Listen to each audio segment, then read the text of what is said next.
ჯგალში და არა მარტო ჯგალში მოვაწყვეთ მცირე სატრენაჟორო ცენტრები და გვინდა რომ ხელი შეუწყოთ ჯანსაღი ცხოვრების წესს. გვინდა რომ მოსახლეობა საფრთხეს ჯგალში ტრენაჟორები არ ყოფილა არასოდეს დამონტაჟებული. მცირედია, თუმცა კი ეს იქნება თავშეყრის ადგილი, ეს იქნება ჯანსაღი ცხოვრების და ჯანსაღი ცხოვრების წესის გარკვეული ცენტრი.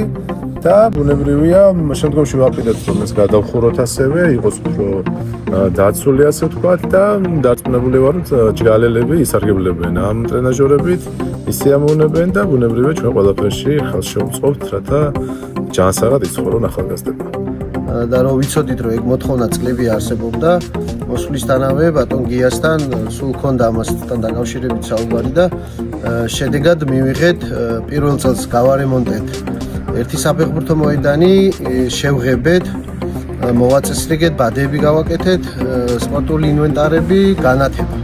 ერთი ჯგალის ცენტრში, მეორე ლეკაკულეს უბანში იქაც იგივე გავაკეთეთ, შევღებეთ, განათება გავაკეთეთ. მესამე იყო საკალათბურთო მოედნის საფარი გაკეთდა და მეოთხე არის ეს ღია ქუჩის ტრენაჟორები. ბოლოს 3 წელიწადში ამდენი სპორტული ცენტრის გაახსნა და რესტავრაცია საკმაოდ კარგი შედეგია. ხელს უწყობს ჯანსაღი ცხოვრების წესის პოპულარიზაციას. მომავალ წელს ვერ ჩავეტიეთ თანხაში და მომავალ წელს ეს ქუჩის ტრენაჟორები აუცილებლად გადაიხურება, განათება გაკეთდება.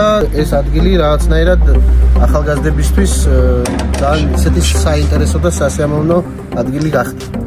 წლების მანძილზე ჯგალის ახალგაზრდობას და ალბათ არა მხოლოდ ჯგალის ახალგაზრდობას აწუხებდა, აინტერესებდა და სურვილი ჰქონდა ყოფილიყო მათ ტერიტორიული ერთეულებში ისეთი წერტილები, ისეთი ცენტრები, რომელიც ახალგაზრდებისთვის მიზიდულობის ცენტრი გახდებოდა. გვესმის და გასაგებია რომ ეგ საკმარისი არ არის, მაგრამ მნიშვნელოვანია წამოწყება ასეთი ცენტრების არსებობისა, სადაც ახალგაზრდებისთვის იქნება როგორც ჯანსაღი ცხოვრების წესის თავისი ცხოვრების ჯანსაღად წარმართვის შესაძლებლობა და ასევე იმ ურთიერთობის შესაძლებლობა, რომელიც მათ შორის საინტერესო ურთიერთობებს წარმოშობს.